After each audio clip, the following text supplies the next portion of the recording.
ভাই সাহেব আপনি মাথার চুল দি কিবা গেছি একটু কইবাই।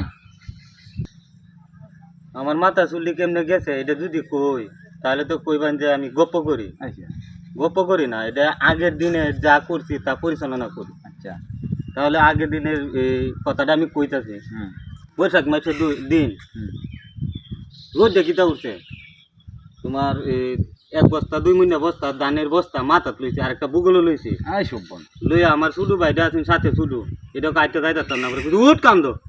আই বৈশাখ মাসের রোদ কিরম বুঝো, পুরা বাজারে যে ফেকটা বাইঙ্গে উঠি আই সব্বনাশ দলে এমানো দেখে কইতাছে যে এটা কি আইতাছে, এটা কি মানুষ না দানো। আই সব্বন আই সব বোনা দারুণ আসলে। পরে বস্তাটি দান্ডি বেচছি, বেচে 10 কেজি ওজনের একটা ফাঙ্গাস কিনে। আই সব্বন আই সব বোনা কিতা কই নাম ফাঙ্গাসটা লইয়া বাড়ির যখন নাই সবাই দলে আসছে, এত বড় মাছ লইয়া আইছে সব বোনাস। আই সব্বনাশ তো আসলে ডাহাই এই মাছ কেটা কাটবো, হ্যাঁ বাড়ি বানছি হ্যাঁ বাড়ি। হ্যাঁ। পরে তোমার বাড়ি লইয়া গেছি, গিয়ে আমার বুঝতেই তো পারেন কারে ডাক দিছি, মাছ দেখে তো ডরাইতেছে। আই সব এই মাছ কি দিয়ে কাটবো।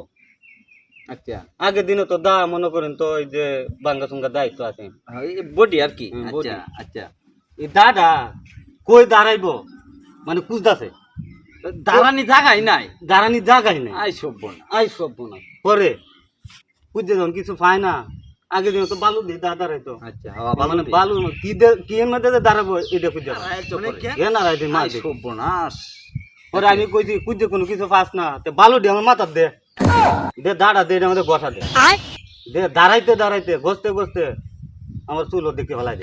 আই সব্বন আই সব ওই কইতেছে, একটু মাথা আই সব্বনাশ